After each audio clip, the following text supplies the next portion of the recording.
जो इंसान को इस्लाम से निकाल कर मुनाफिक बना देती है वो है अमानत में खयानत। अमानत में खयानत मत करिए। तो मेरे प्यारे साथियों, ये बुनियादी तौर पर वैसे और भी मुनाफिकतें हैं, लेकिन ये 3 बड़ी अलामतें बताई हैं। वरना मुनाफिक की एक अलामत तो ये है कि वो जब नमाज के लिए खड़ा होगा तो सफों के बीच जगह खाली पाई जाती है, मोमिन के अंदर नहीं। और तीसरी और आखिरी चीज, इज़्ज़तु मीना खान, जब उसके पास अमानत रखी जाएगी तो खयानत करेगा।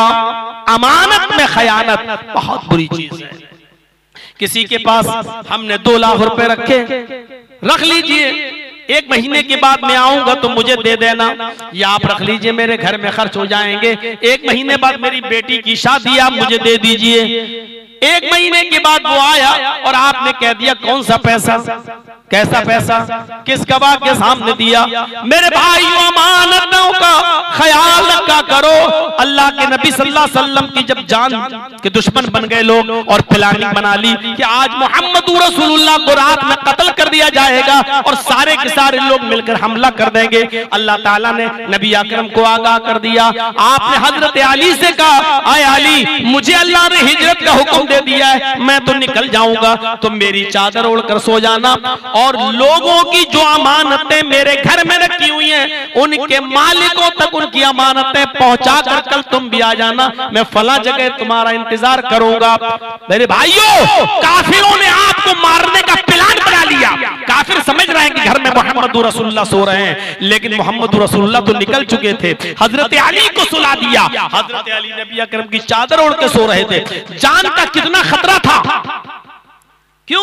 वो लोग तो अल्लाह का रसूल समझ रहे थे, चादर ओढ़े हजरत अली को, नबी की चादर ओढ़ के अली सो रहे थे। कितना खतरा था हजरत अली की जान को। लेकिन हजरत अली कहते हैं कि मुझे उस दिन से ज्यादा आराम की नींद कभी नहीं आई। हर रात तो ये सोचता था पता नहीं सुबह जिंदा उठूं या मुर्दा, लेकिन इस रात जब मैं बिस्तर पे सोया तो मुझे यकीन था कि आज नहीं मरूंगा। क्यों?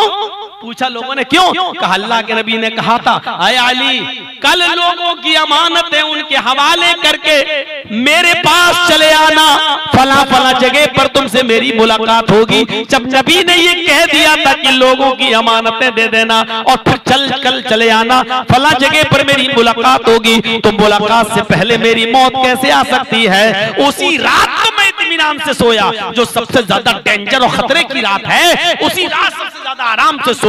लेकिन अल्लाह के नबी ने इस पोजीशन में कि काफिरों ने मारने का प्लान बनाया, लेकिन फिर भी लोगों की अमानतों को उनके हवाले करवाया। नहीं, जो लोगों ने हमारे पास अमानतें रखी उनको वापस कर दो, फिर आना। हजरत अली को भी अपने साथ लेकर जा सकते थे अल्लाह के नबी, लेकिन नहीं ले गए। क्या कहा? लोगों का सामान हमारे पास रखा हुआ है, उनके सामान को और उनकी अमानतों को उनके मालिकों तक पहुंचा कर तब आना मेरे पास। ये है अमानतों का ख्याल रखना। मशवरों में भी अमानत होती है। कोई आपसे पूछे कि मेरी बेटी के लिए फला लड़के का रिश्ता आया, वो लड़का कैसा है, तो उस लड़के में जो भी सच्चाई हो बता दो। अगर शराबी है तो कह दो शराबी है, अगर जुआरी है तो कह दो जुआरी है, अगर बदमाश है तो कह दो बदमाश है, अगर नेक है, इबादत गुजार है, सच्चा है, तो कह दो कि बहुत नेक है, फरमाबरदार है। जो ईमानदारी है वो बताओ। एक बुराई के साथ अपनी तरफ से भी हजारों बुराइयां मिलाकर पेश मत करो, सिर्फ इसलिए कि वो आपका दुश्मन है या आपका पड़ोसी आपसे बनती नहीं है तो आप उसकी बुराई कर रहे हैं। ये नहीं होना चाहिए। मेरे भाइयों, जो भी सच्चाई है वो बता देना चाहिए। सच्चाई के साथ मामले चलते हैं। मशवरा में भी अमानत है, लिहाजा अमानत का ख्याल रखना चाहिए, अमानतों का ख्याल रखना चाहिए और अमानतें उनके हवाले करना चाहिए। अमानत किसको कहते हैं? जर्जीत साहब ने 500 रुपए आपको दिए, 100 के 5 नोट, ये रख लीजिए, मैं 1 हफ्ते बाद आऊंगा, आप दे दीजिएगा। आपने कहा ठीक है। आपने वो 100 के 5 नोट आपने संभाल कर रख दिए, और जब मैं 1 हफ्ते बाद 1 महीने बाद आया, आपने मेरा वही नोट जो मैंने आपको दिया था 100 का, वही नोट आपने मुझे लौटा के दे दिया। ये है अमानत। लेकिन आपको मैंने 500 रुपए दिए, आपने खर्च कर लिए, आपको जरूरत पड़ गई, आपने खर्च कर लिए, लेकिन जब 1 महीने बाद आपसे हमने मांगा मेरा पैसा दो, आपने कहा हाँ ठीक है मैं दे रहा हूँ। आपने मेरा पैसा तो खर्च कर लिया, लेकिन अपने पैसों में से 500 रुपए लाके आपने मुझे दे दिए। ये है सदाकत, अमानत नहीं है, ये अमानत नहीं है, सदाकत है। आप सच्चे तो हैं, आपने मेरे 500 रुपए, आपने मुझे 500 रुपए दे दिए, ये तो सही है, लेकिन आप अमानतदार नहीं हैं, क्योंकि आपने मेरी अमानत नहीं दी है। आपने मेरी अमानत क्यों खर्च की है? तो अल्लाह के नबी कहते हैं अमानतदार बनो, जो चीज जिसने जैसी रखी उसको वही चीज उसी शक्ल में लौटाओ, ये है अमानत। तो अमानतदार बनो। तो इज़ा तुमिना खाना, तीसरी चीज जो इंसान को इस्लाम से निकाल कर मुनाफिक बना देती है वो है अमानत में खयानत। अमानत में खयानत मत करिए। तो मेरे प्यारे साथियों, ये बुनियादी तौर पर, वैसे और भी मुनाफिकतें हैं, लेकिन ये 3 बड़ी अलामतें बताई हैं। वरना मुनाफिक की एक अलामत तो यह है कि वो जब नमाज के लिए खड़ा होगा तो सफों के बीच जगह खाली छोड़ेगा। अल्लाह के नबी फरमाते हैं जब नमाज पढ़ने खड़े हो जाओ तो बीच में कोई जगह खाली न छोड़ो। जो लोग बीच में जगह खाली छोड़ते हैं अल्लाह उनके दिलों में मुनाफिकत पैदा कर देता है, इससे भी मुनाफिकत आती है। एक हदीस में आता है मुनाफिकों पर फजर की और ईशा की नमाज बहुत सकील और बहुत भारी गुजरती है। मुनाफिकों पर फजर की नमाज और ईशा की नमाज बहुत भारी गुजरती है। फजर और ईशा में सुस्ती करते हैं। तो आज देख लीजिए फजर की नमाज हम कब पढ़ते हैं और ईशा की नमाज में कैसी सुस्ती होती है।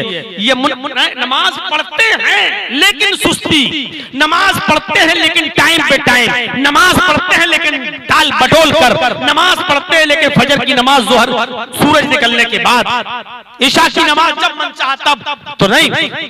मुनाफिकत जिसके अंदर आ जाएगी वो ईशा की नमाज में सुस्ती करेगा और फजर की नमाज में सुस्ती करेगा। सोचो सुस्ती करने वाला जब मुनाफिक है तो छोड़ने वाला कौन हुआ? सुस्ती करने वाला, फजर की नमाज टाइम पे टाइम पढ़ने वाला, ईशा की नमाज टाइम पे टाइम पढ़ने वाला, जब ये मुनाफिक है, पढ़ता है लेकिन मुनाफिक है, तो छोड़ने वाला कौन हुआ?